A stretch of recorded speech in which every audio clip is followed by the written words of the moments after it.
Hello everyone.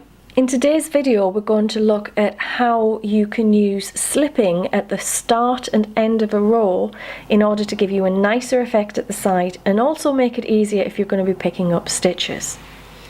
So here we go. Actually, I don't need that needle just yet. Here we go. I've got some knitting. So it's plain stockinette, no problems there. But on the side you'll see that I have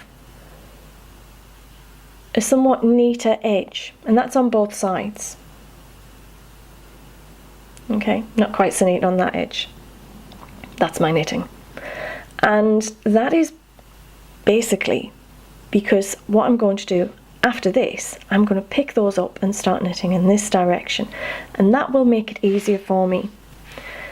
So how do we do it? Well, basically all we do is, instead of knitting that first stitch, I'm going to slip it. Just slip it over, and then I'm going to continue knitting. So I'm going to get a much neater edge. Let's get my yarn sorted there. And that's going to make it much easier as well when I come to picking up to go in the other direction. This is something that's used a lot in heel flap socks to create a gusset, that sort of thing. So I've got to the end, there we go. On the way back, because this is a purl row, I'm going to slip that first stitch purlwise, as if I'm going to purl it rather than knit. So if I was knitting, I'd go in that way, but what I'm going to do, I'm going to slip it purlwise. So I'm going to go in as if I'm going to purl, but instead of wrapping round, I'm just going to slip it off and keep coming back. So that way I'm going to get my edging at both sides. So let's come back along, and then we can have a look at that. This yarn is really not helping me today.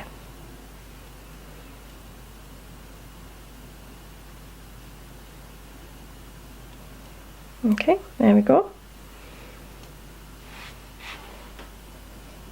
Wrapping around and getting right in the way and everything. Right, so there we go, there's our piece of knitting.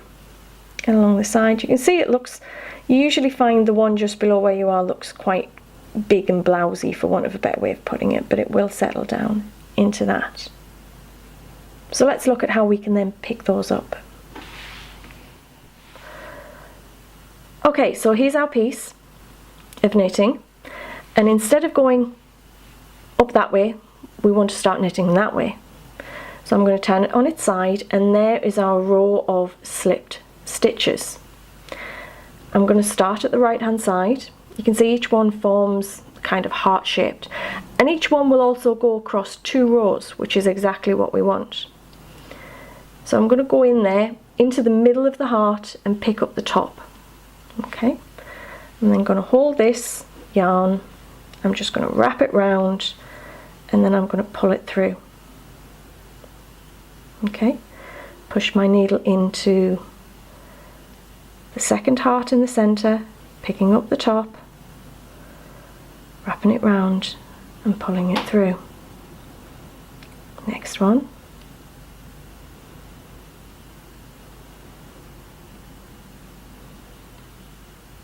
And we just, oops, don't worry if that happens. Just do that stitch again.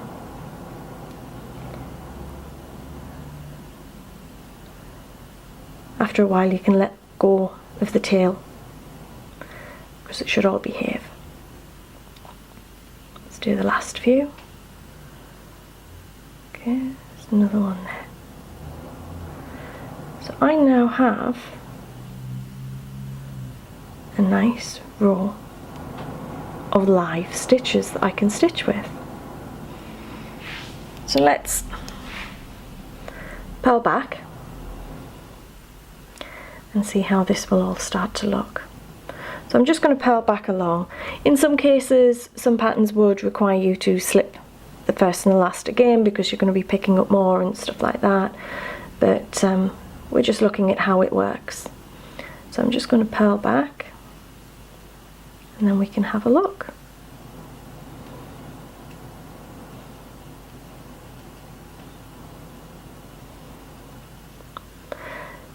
This would obviously need to be sewn in in some manner at a later date, but you can see now, you see that? We have a new row of stitches heading in a completely different direction at 90 degrees to the other ones, which is a really interesting effect that can be used to create all sorts of wonderful patterns. I'll add another row on.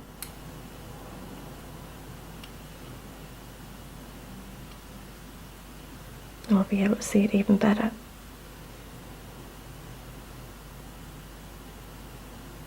This is going this way, this bit's going this way.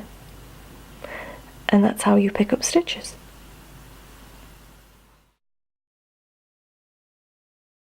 As always, if you've enjoyed this video, why not subscribe and check out my other videos.